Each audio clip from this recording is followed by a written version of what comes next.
بسم اللہ الرحمن الرحیم۔ السلام علیکم ورحمۃ اللہ وبرکاتہ۔ پیغمبر حضرت ابراہیم علیہ السلام کے بارے میں، ان کی ولادت کے بارے میں، بت پرستی کے خلاف ان کی تبلیغ اور نمرود کی طرف سے ان کو آگ میں پھینکے جانے کے بارے میں سارا واقعہ بیان کریں گے۔ نمرود ملک بابل کا بادشاہ تھا۔ بابل کا موجودہ نام عراق ہے۔ نمرود انتہائی مغرور شخص تھا۔ جب اس کے اقتدار کا دائرہ وسیع ہو گیا تو لوگوں سے کہنا شروع کر دیا کہ وہ اس کی پرستش کرے، کیونکہ لوگ پہلے ہی غیر اللہ اور لکڑی سے بنے ہوئے بتوں کی پرستش کرتے تھے، لہٰذا لوگ اس کو خدا ماننے کے لیے تیار ہو گئے۔ لوگوں کو اس ذلت اور گمراہی کی زندگی بسر کرتے ہوئے ایک عرصہ ہو گیا اور وہ اللہ کو بالکل ہی بلا چکے تھے۔ پروردگار عالم نے اس قوم کی ہدایت اور رہنمائی کے لیے اپنا نمائندہ بھیجنے کا ارادہ فرمایا۔ نمرود کے دربار میں نجومی بھی تھے۔ ایک نجومی نمرود کے دربار میں بڑا مقام رکھتا تھا اور وہ نمرود کے بہت قریب تھا۔ ایک دن نجومی نے کہا، ایک بات عرض کروں۔ نجومی نے بتایا کہ آپ کی قوم میں ایک بچہ پیدا ہونے والا ہے، وہ بت پرستی کو ختم کر دے گا اور لوگوں کو اپنے دین کی جانب بلائے گا اور آپ کی حکومت ختم کر دے گا۔ یہ سن کر نمرود نے اپنے دربار کے دوسرے نجومیوں کی طرف دیکھا۔ سب نجومیوں نے نجومی کی تائید کی کہ یہ بات سچ ہے۔ یہ سن کر نمرود دل ہی دل میں گھبرا گیا اور پھر غصے میں آ کر حکم دیا، عورتوں اور مردوں کو الگ کر دیا جائے تاکہ ایسا کوئی بچہ پیدا ہی نہ ہو پائے، اور جو بھی زمین میں بچہ پیدا ہو اسے قتل کر دیا جائے۔ نمرود کے منہ سے اس حکم کا نکلنا تھا کہ بابل میں پیدا ہونے والے بچے قتل کیے جانے لگے۔ نمرود کے حکم سے ان جلادوں نے 1,00,000 بچے قتل کیے۔ نادان نمرود یہ سمجھتا تھا کہ ایسا کر کے وہ اللہ کے ارادے کو پورا ہونے سے روک دے گا۔ اسی ملک بابل میں ایک خاتون تھی جس کا نام تاریخ نے نونا بتایا ہے۔ نونا اس وقت حاملہ تھی، لیکن ان کے حمل کے اثار کو اللہ تعالیٰ نے چھپا دیا۔ جب ان کے بچے کی پیدائش کا وقت آیا، وہ نمرود کے خوف سے شہر سے باہر چلی گئی اور وہاں پہاڑ کے ایک غار میں پناہ لے لی۔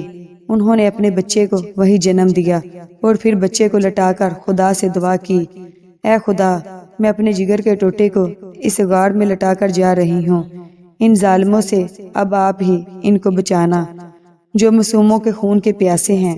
پھر انہوں نے بچے کو بوسہ دیا اور غار تہہ خانے کو پتھروں سے بند کر دیا اور وہاں سے چلی گئی۔ جب اگلے روز آئی تو آپ نے دیکھا کہ ان کا بچہ منہ میں انگوٹھا ڈالے چوس رہا ہے اور اس انگوٹھے میں سے دودھ آ رہا ہے، اور اللہ نے حضرت ابراہیم علیہ السلام کو ان کے انگوٹھے سے ان کی غذا دی۔ حضرت ابراہیم علیہ السلام خدا کے برگزیدہ نبی اور پیغمبر۔ آپ علیہ السلام اکثر انبیاء کرام آپ علیہ السلام کی اولاد میں سے ہیں۔ توریت اور انجیل میں بھی ان کا ذکر ہے۔ توریت کی روح سے آپ علیہ السلام 2200 سال قبل مسیح میں عراق کے قصبہ ارد میں پیدا ہوئے۔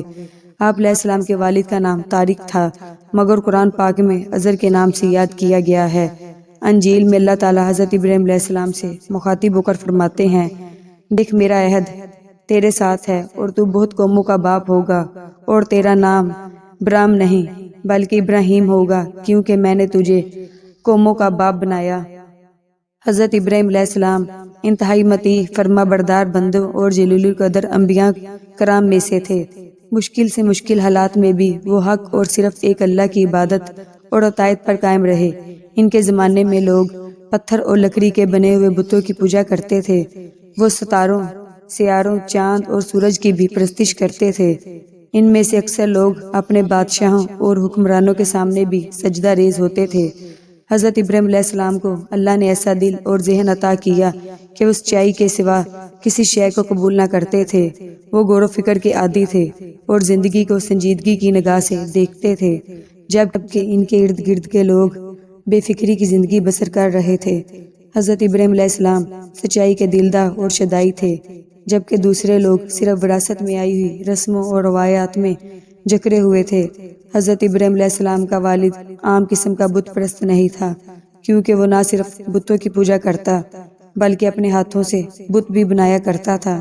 لیکن ابراہیم علیہ السلام کے دل و دماغ کو اللہ تعالیٰ نے بچپن ہی سے روشن کر دیا تھا۔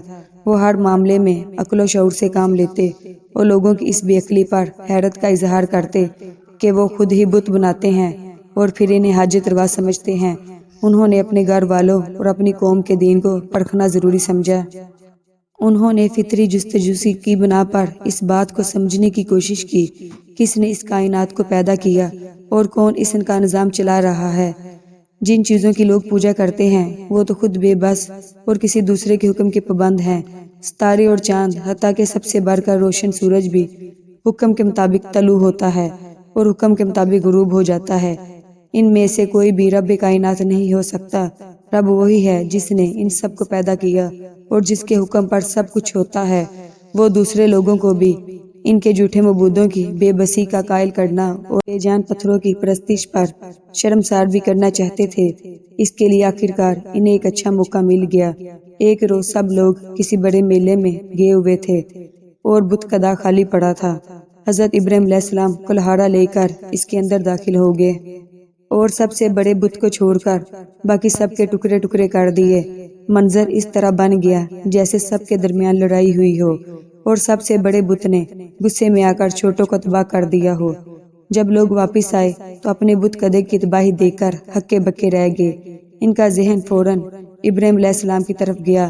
حضرت ابراہیم علیہ السلام کو بلا کر لایا گیا اور ان سے پوچھا گیا کہ کیا ہمارے معبودوں کا یہ حال آپ نے کیا ہے؟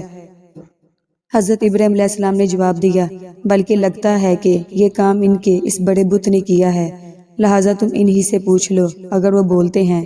یہ بات سن کر وہ اپنے دل میں سوچنے پر مجبور ہو گئے اور آپس میں کہنے لگے، بے شک تم ہی ظالم ہو کہ بتوں کے بارے میں وہ کچھ کہتے ہو جو ثابت نہیں ہو سکتا۔ پھر وہ شرمندگی کے مارے اپنے سر ڈال کر اوندے ہو رہے تھے اور ابراہیم علیہ السلام کے سامنے یہ کہنے پر مجبور ہو گئے کہ یقیناً تم بھی جانتے ہو کہ یہ بت بولتے نہیں ہیں۔ اس کے جواب نے حضرت ابراہیم علیہ السلام کو موقع دے دیا کہ وہ بتوں کی پوجا کو حماقت ثابت کریں۔ جو بات حضرت ابراہیم علیہ السلام اب تک کہتے آئے وہ خود مشرکوں کے منہ سے نکل پڑی۔ بت پرستوں پر اگرچہ اپنے جھوٹے اعتقاد کی بےہودگی واضح ہو چکی تھی، لیکن وہ اپنی غلط ضد پر ڈٹے رہے۔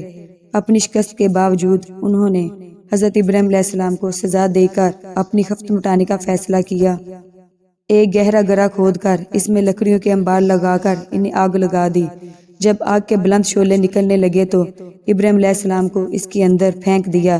ان کا خیال تھا اس طرح ان کی شکست کے نشانات مٹ جائیں گے اور سچائی ختم ہو جائے گی، مگر اللہ تعالیٰ نے سچائی کو واضح کرنے کا فیصلہ کیا۔ اللہ نے حضرت ابراہیم علیہ السلام کو صاف بچا لیا۔ اس کا ذکر قرآن مجید میں یوں آیا ہے، ہم نے کہا اے آگ تو ابراہیم پر ٹھنڈی اور سلامتی والی بن جا۔ اس واضح دلیل اور عظیم معجزے کے باوجود قوم توحید کو ماننے پر تیار نہ ہوئی، بلکہ ابراہیم علیہ السلام کے والد اس حد تک پہنچ گئے۔ حضرت ابراہیم علیہ السلام کو صاف کہہ دیا، اگر تم ہمارے بتوں کو برا بلا کہنے سے باز نہ آئے تو میں تمہیں ملک سے نکال دوں گا اور تم مجھ سے الگ ہو جاؤ گے۔ حضرت ابراہیم علیہ السلام کے پاس اس کے سوا کوئی چارہ نہ رہا کہ وہ اس گمراہ اور ضدی معاشرے کو چھوڑ کر اللہ کی توفیق اور اس کی ہدایت کے مطابق کوئی نیا ٹھکانہ بنائے۔ حضرت سارہ کی وفات کے بعد آپ علیہ السلام نے ایک کنعانی عورت سے نکاح کیا جس کے باطن سے 6 لڑکے پیدا ہوئے۔ آپ علیہ السلام نے 200 سال کی عمر پائی۔ آپ علیہ السلام کو قدس خلیل میں دفن کیا گیا۔